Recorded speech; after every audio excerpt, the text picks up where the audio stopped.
What is good, everyone? This is your host, Deanna Radulescu with Label Free Podcast. To live your best life, you must live label free. As always, bringing you incredible guests from all over the world. So sit back, relax, and tune in. My next guest is the CEO at Geek House, a marketing, branding, and public relations agency based in LA, California. Please welcome Leonard Shiner. Leonard, welcome to the show. Thank you so much for having me. It's a pleasure to be here. It's a pleasure to have you. I mean, we've already been chatting for several minutes. All right, let's just get into it. We've been kind of getting deep on some stuff. We have. Did you, before you started your own business, did you work in corporate? I did. Ooh. I think so many of us start out in corporate. And so I, like most people, thought that the way to a happy life was to go and get a good degree and get a good job and work up in that job. And eventually you reach happiness. And I realized that that wasn't really the path that I was going to take. Yeah. Well, I mean, I think that, we need people in corporate, but we also need those people that are passionate about, doing things on their own, because our country is made up of entrepreneurs. Entrepreneurs are like the foundation of the United States. There's some stat out there, and I'm going to get it wrong, but that's okay. There's a stat that to significance is like 85% of the commerce in the US is based off of small and medium businesses. Yes. So yeah, it really shows how instrumental the mom and pops or the boutique brands truly are. What do you consider yourself, a boutique brand or a mom and pop? Because I mean, you've helped your clients earn millions of dollars worth of new business. I mean, that's kind of a big deal. Yeah, when I think of mom and pop, I think of brick and mortar. I think of mom and pop go there every day. That is their job, but they're also the owners of that small company, whether it's, a bakery or a small tax outfit or something like that, right? So mom and pop is usually, that's what I think of. And boutique is really, I would say that Geek House is a boutique marketing agency. We've got a few focuses as far as who we serve and how we serve them.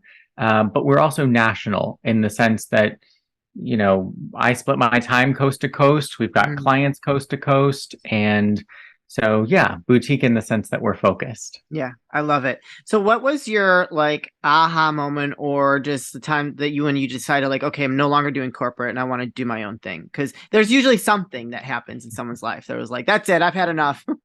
Yeah. So my professional background has been in law firm marketing, and that's pretty niched. That's not there's not really conventions or big conventions for those like us. And so my background's in law firm marketing. I've done strategy consulting and entertainment before. And so when I was working in corporate, I had certain goals, right? Yeah. I was in Los Angeles. I was the CMO of an international law firm, and that's kind of the pinnacle of where that profession can go, right? I had a window office that looked out on Wilshire. So it's I had my window on Wilshire. That was like the little soundbite that would rattle around in my head. And there was one day where I got to have the style that I wanted and how I dressed, because it was that type of firm. I got to be in my office and look at everything that was there. I got to looking north at the Hollywood sign. And I was like, I've checked off nearly every single box that should be check happy, right? Like equal happy. And I was like, not that I'm not happy, I wasn't sad, but there was definitely a realization of this is not what I define as happy. Someone else might, and that's perfectly fine.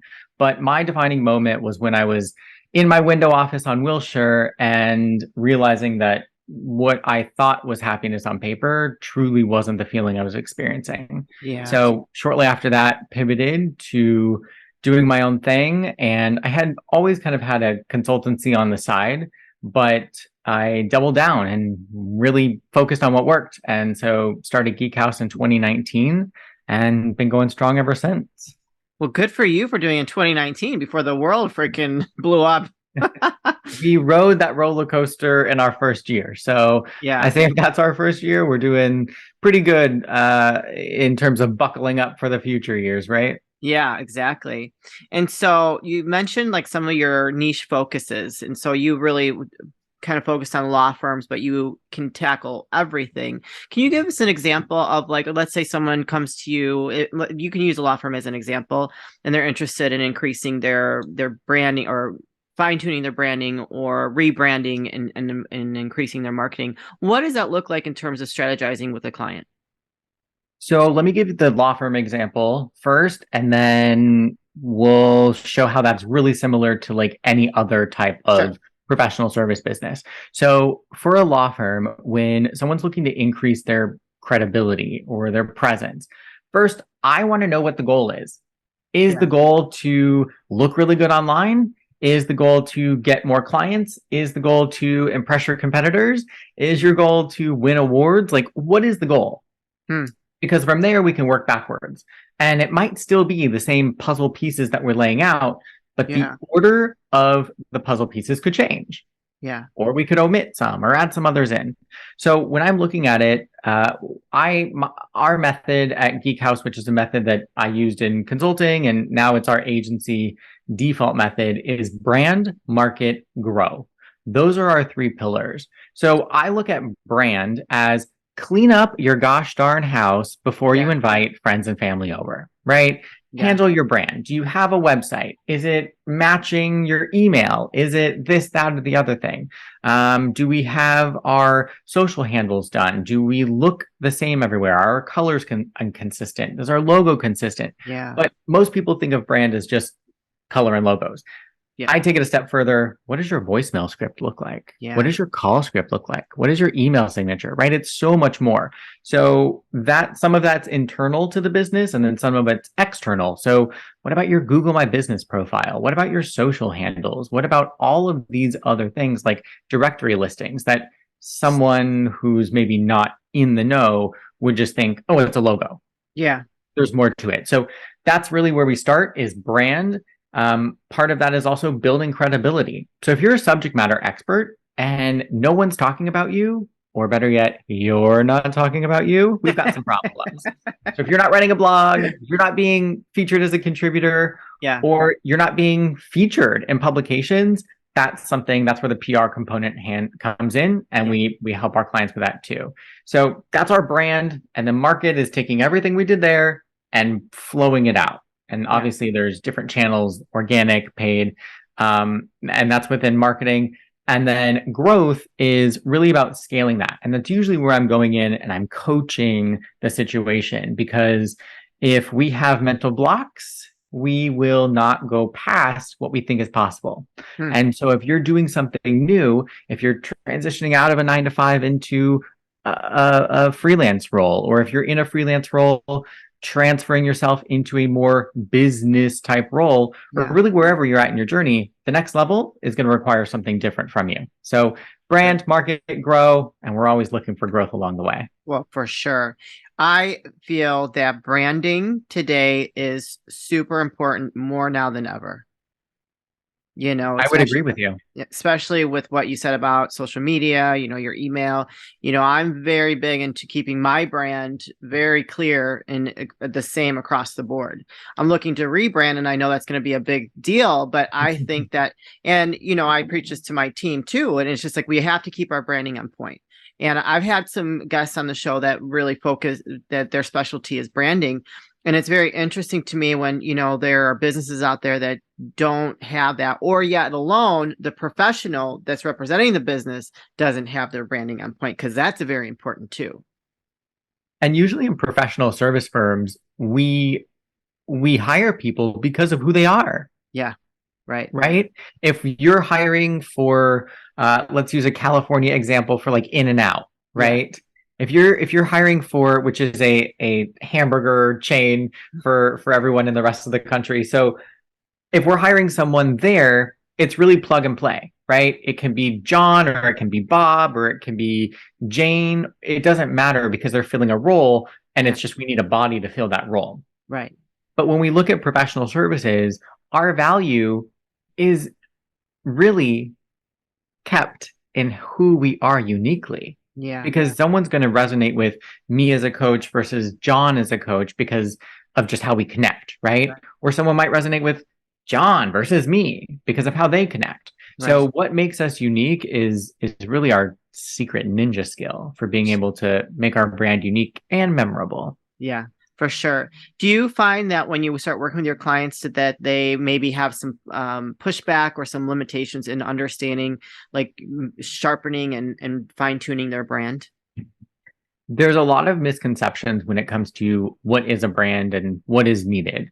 Yeah. And it's to everyone's detriment, really, that branding is used so generic because it means different things to different people.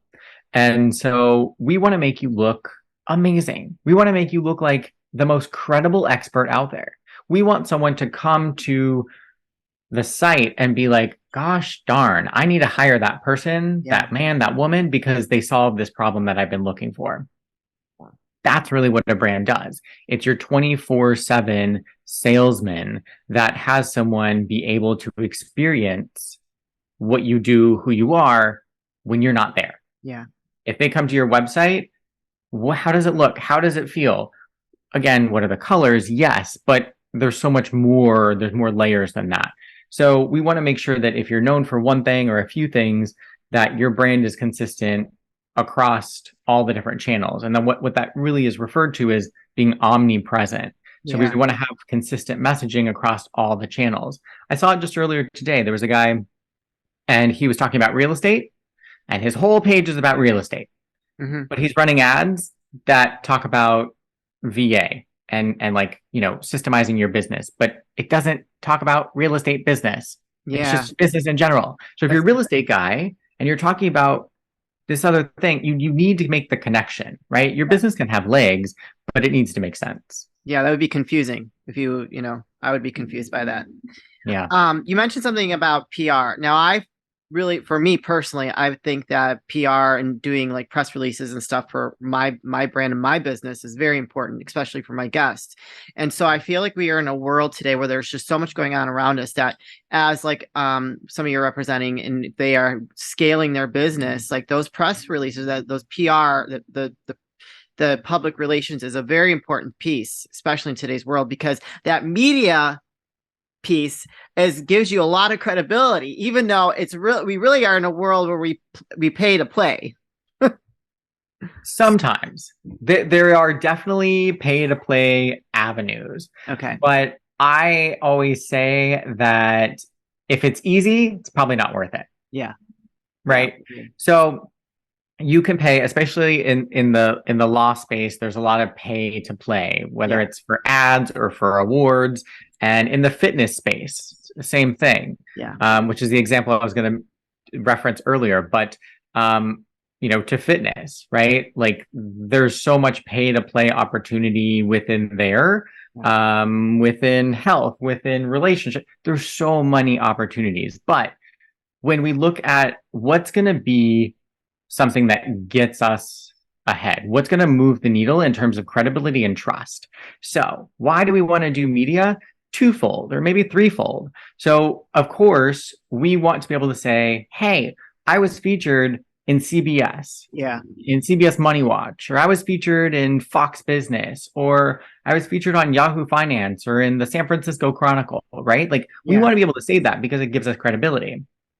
We can talk about it. We can also use those logos. And here's what most people don't understand about press. Again, it's one of those generic terms. And so it's like, well, what is PR? It's a little fluffy. And I don't know if I'm paying for it. I want something that's guaranteed or I want something that's tangible, right? Like I don't want to pay just for the hope of doing XYZ. So press releases are great, but a press release is something very different than a press article. Yeah. Right. Press release is what we as the individual or the company, we write a press release and send it out. We're literally releasing information to the press. Yeah. So say you opened a new location or say you, just got a great result in your business or say you have an opinion, whatever it might be. A law firm or a fitness brand or even yourself might release a press release because it's sharing information. Yeah. but it requires someone in the press to pick up your release, Yep. look at it, find that information to be valuable, and then write about it, right? So there's like hurdles there. I don't know about you, but when I'm running, I don't like there to be hurdles, right? I'm not Yeah. on the track team. That's not my game. So I want to remove as many hurdles as possible. So Yeah. how do I do that? Instead of writing a press release and doing that, which honestly could feel really monotonous with not much result. Mhm. So instead, we work with our clients to find out what is going to be newsworthy. What can they Yeah. talk on? What's going to be newsworthy? What's interesting? And then we, imagine a Venn diagram of what's newsworthy, what do they want to talk on, and all these different things. And what we find is the hooks or the topics that are what you're an expert on. You're fired up about wanting to talk about them. And by golly, if you ended up in Forbes or CBS or in the media about that topic, you would be over the moon thrilled. That's Yeah. the goal, right? Yeah. So how do we do that? Well, we can't guarantee that most of the time because that's the pay for play area, Yeah. right? I know though, in our agency, we usually have like two models that we work at. We'll do kind of the pay for play guarantee with us, but we're Yeah. still pitching. It's still earned media, Right. but it reverses that risk, which is kind of a key point of an offer that we make is we reverse that risk because if we don't perform, then we're not Right. asking for you to do that, right? Because that means that we didn't do our job or we Right. didn't do our job well enough. If we're a Yeah. professional, we should be able to shoot that in the target Yeah. with a decent amount of confidence. So we'll do that, or for the more established client, we'll take them on as a retainer so that we're really working and we're not throttled by individual placements. We can just go and get them the placement that they want. So we do that to be able to use the logos, to be able to use the credibility. We also want links in those articles so that it increases our SEO, right? Yeah. So there's a technical aspect to that as well. And then on social, on your website, anywhere that you are now perceived as having higher credibility because you've been featured in these. We can use the logos. And guess what, my friends? You do it once. You do a round of press once, and you can use those logos forever. Yeah.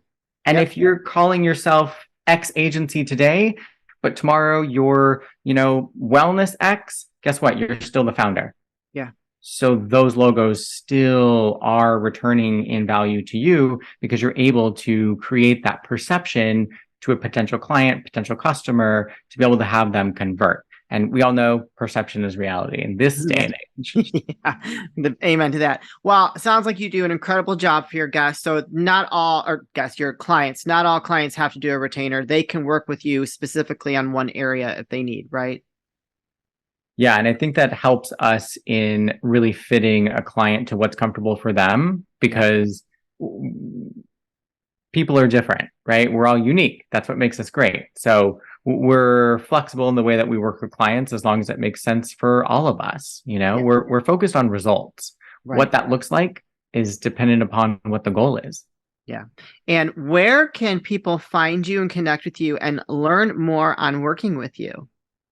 Well, our website is gogeekhouse.com. So our agency is Geek House and our website is gogeekhouse.com. So go, G-O, geek, G-E-E-K, house is H-A-U-S. We spell it a little bit different. So gogeekhouse, H-A-U-S.com.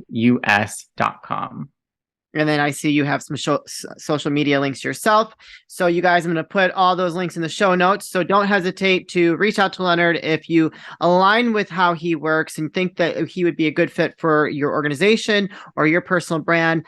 And you're looking for someone to handle that for you. Go click those links and check him out. Leonard, this is the part of the show where I like to ask for last words of wisdom or advice. What would you like to leave with us today? I would say to anyone who is in a service-based business, lead with the intention of serving first. If you are generous in supporting people, whether that ends up in them hiring you or not, I mean, I get that we all need to make money. We live in the society we do, and I'm not negating that. But if I can help someone and further them, even if it's a conversation in passing. Lead with the intention of helping people, because it will serve you and serve them so much better. Amen to that. People can tell. I'm telling you, they can see through you. So true. Great words of advice. Thank you so much for being on the show today and sharing your story and sharing what you do. I love it. I love the name Geek House. So you're welcome to come back anytime and give us an update on how things are going. Thank you, Deanna. It's been a pleasure being here. You're welcome. You guys, this is your host, Deanna Radulescu with Label Free Podcast. To live your best life, you must live label free. As always, don't forget to subscribe, follow, rate, review, comment, share, all those good things. And I'll be back soon with more dynamic guests.